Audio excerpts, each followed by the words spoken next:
All right, what questions do we have? Week 6, Big Ten. What else you guys need to know? With Sarah Franklin, what's the most difficult shot to defend? She, everything. She moves it around really good. So,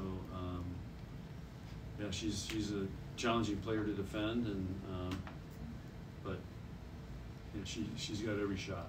So, like what shot will you spend the most time working on the practice? All of them. You got to spend on everything, because I mean she's got every shot in the book. So, there's not. I don't know if there's one. I mean, one shot, but you know, as we say, all 6 defend them.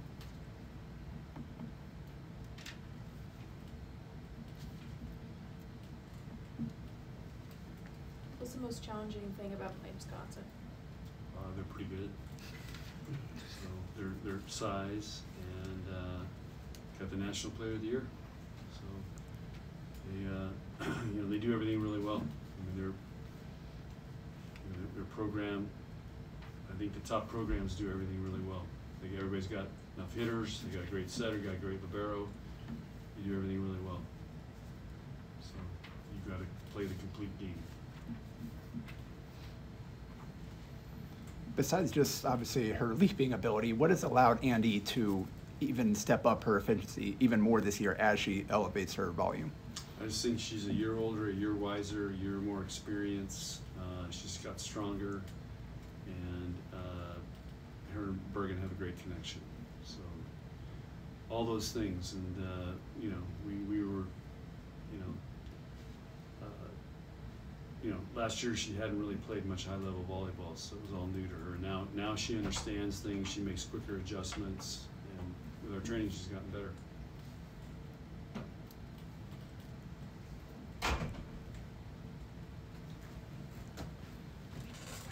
Okay, now we can really start. How much do you think about how much this game could mean to being the Big Ten champion? I don't think about it at all. It's week 6, going to Wisconsin, and then Northwestern. So got to find a way to get 2 wins this week. We don't even go there.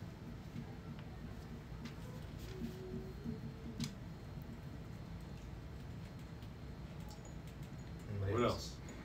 Any questions?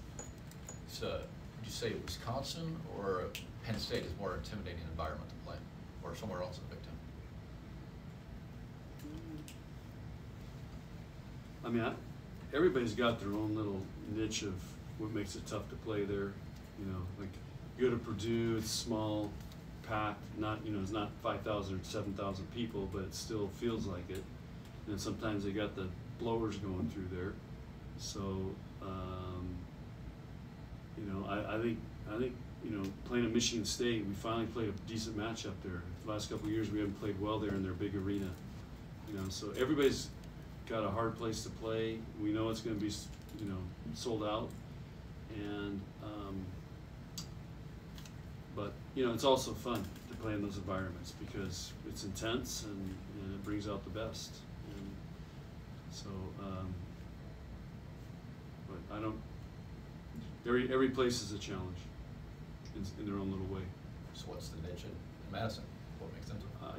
It's loud because it's the field house, and that's an old building. It was built maybe in the 20s, and so it's loud because it's like the Coliseum. It's got you know, kind of a tin type roof or metal type roof. I mean, they've added stuff up there, but it's just an old building, and it can get loud in there.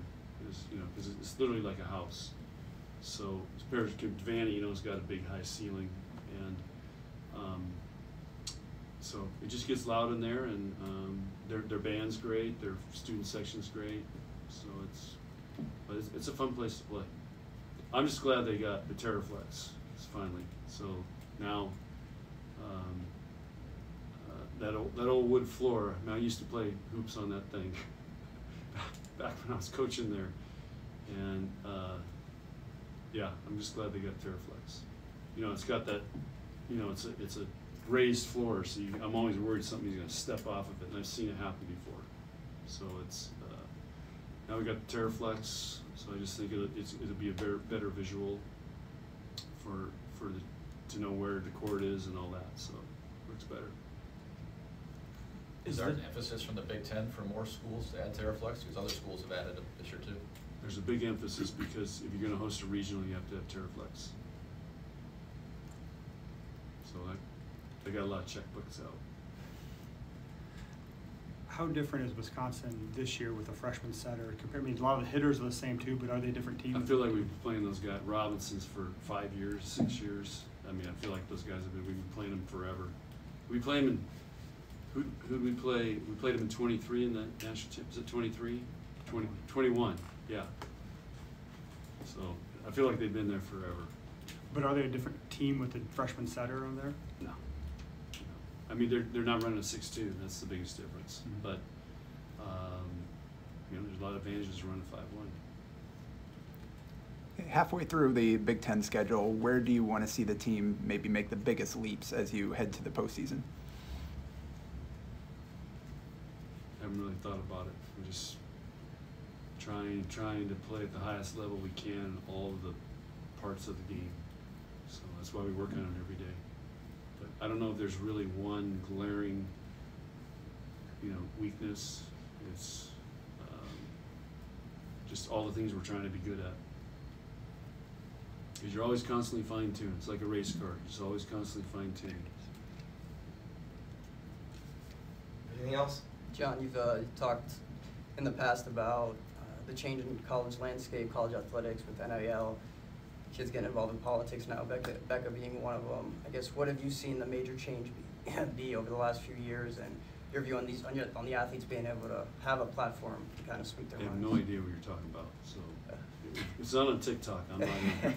So I only watch TikTok. So I have no idea. But you know, the way things are going, you know, they're you know, Gino from UConn, I just watched a thing on Instagram or TikTok, and he talked about, you know, we're going to start calling it what it really is. It's pay to play. These guys are getting paid. And, you know, they're semi-professional athletes, and how are we going to deal with it, and how we're going to manage it. And so with that becomes way more power that these guys have. They got the portal. If they get pissed off, they can leave. So this is the new era of college athletics. And if they get, you know, they can get involved with whatever they want. You know, and I just, but you know, in Nebraska volleyball, they do have a voice because they're, you know, this program is so heavily followed. We've talked a lot about how. I think, excuse me, but I think there's other programs, I'm not going to name names, but somebody wants to speak up about something, nobody's really going to listen. I mean, we have over 500,000 followers, so it's, you know, we've got this constant attention on us, and so it's just, but it's part of it. Yeah. You've talked a lot about how Andy's scratched the surface. She still has a lot more growth to go. I mean, what's the key to unlocking that to get her potential on the floor? I wish. I mean, she's working really, really hard at it, and there's little gains each day, and but it just takes time. You know, I'm not going to become an NFR roper in a year. That's a national finals rodeo in Vegas. Okay, so it's just not going to happen. I mean, it might take me 20 years to get good enough to go there. So Andy will be on a lot faster pace because she's a little bit younger than me, but it's just a matter of time and developing, getting the reps and seeing situations, and that's the exciting thing about players like that, because you see them develop over their career, and something we take a lot of pride in.